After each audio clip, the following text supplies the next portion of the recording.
Hello there, and welcome back to the channel. I am your host, Maria Legier. There is no time-lapse video this time. It was either a short break from drawing or ritual suicide, as I was overcome by the despair brought on by artists everywhere.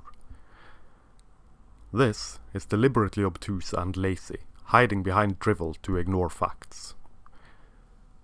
Being woefully, willfully, and deliberately obtuse does not befit anyone. It is not a good look for anyone, nor the tribe of anyone. Laziness is not a good character trait,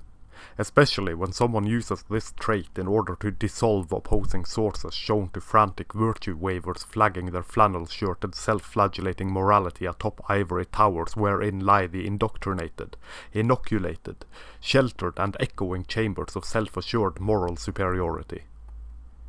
For someone who is supposedly educated, who is supposedly intelligent, to act and to behave in a manner successfully proving the exact opposite is not exactly behavior that generates any manner of trust in the soft-spoken or angrily shouted words of vain, cotton-mouthed, slurred speech enablers of the tongue-tied and twisted variety. And yet, when reading debates on the animosity of the sexes, on the victim cult of social justice wherein self-proclaimed academes of supposed academic rigor stand silhouetted against the divine light of decades-long studies on the emancipation of the mind and spirit through intellectual curiosity,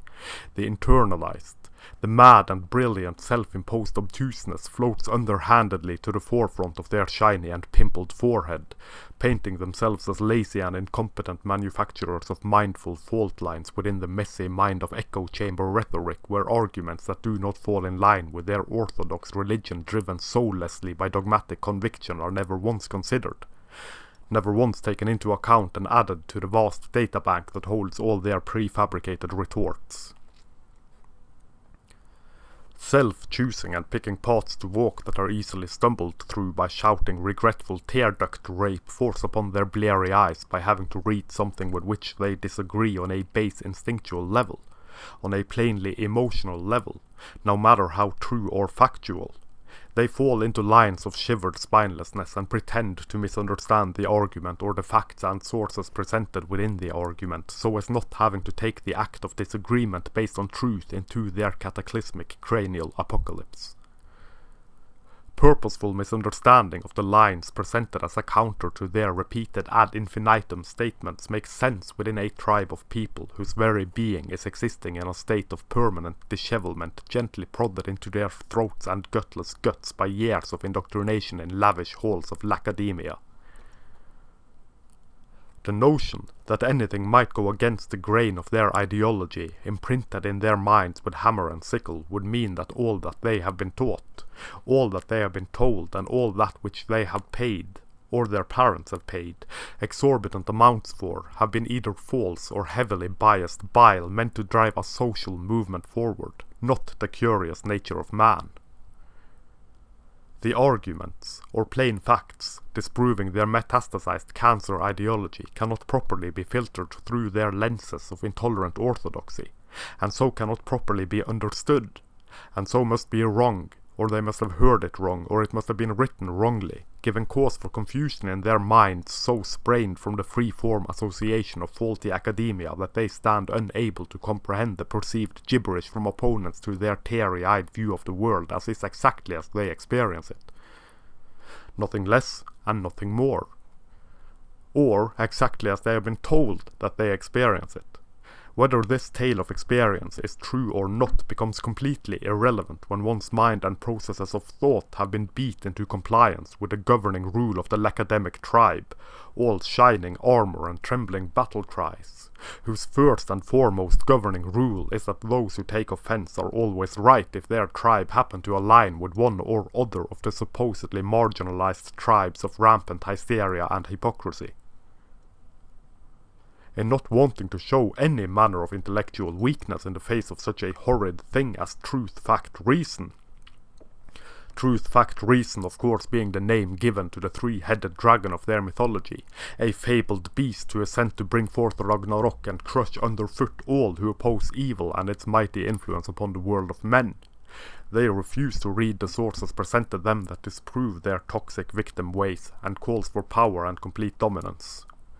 Thus, they feign being too lazy to read the sources just at this moment presented them, so that they do not have to take into their laundromat minds anything countering their fruit-flavored views on the governing topics of the day. Because being seen, deemed, and considered lazy by all who live and work and interact with and around oneself would be a far better prospect than having to alter one's deeply ingrained views of the world and how the world actually functions, that being in wondrous and mysterious ways. Being a lazy and dishonest bastard then becomes a virtue in and of itself, something to celebrate, as it completely shelters one even more from the radical and frightening consideration that the world is far more nuanced and complicated than they or their tribe would like to paint and present it. A dubiously checked and lazily sealed envelope containing lavish words and long, ridiculous sentences full of mirth and fluff, saying nothing at all but giving the illusion of saying something profound.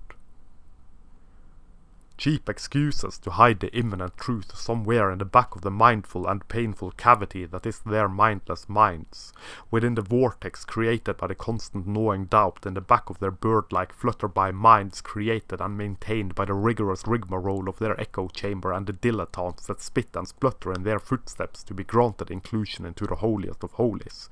into the inner sanctum of acceptance and inclusion gained from the tribe and from the cult and the orthodoxy which constantly generate new rules of conduct, new dogma to adhere to, in a constant flow of self-assured assuredness where no other thoughts or ideas are considered but the ones that their blatant, blooming, mediocre laziness pick and choose from the nebula generated in their black hole halls. Such is the ways, in free fall, of cult-like thinking and behavior, an absolute and absurd inability to see anything but that which is right at the tip of their noses, that which they have been told repeatedly is the only truth there is, which they have been shown repeatedly as being the only thing that exists, patting themselves on the back for their cleverness and closing their eyes and ears and mouths to anything not confirming their ways, their view, their world, and their hollow holiness, their saint-like ascension into the highest reaches of their worldly paradise. A paradise wherein supreme morality reigns supreme, that being supreme morality viewed through tribal allegiance and collective guilt,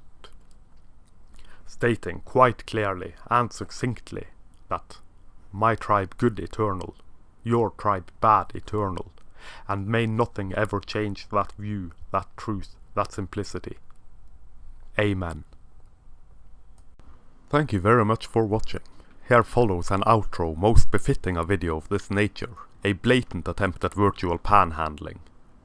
Should you wish to support this channel, as well as my blog and any further endeavours this strange path will take me on, there are a few ways you can do that.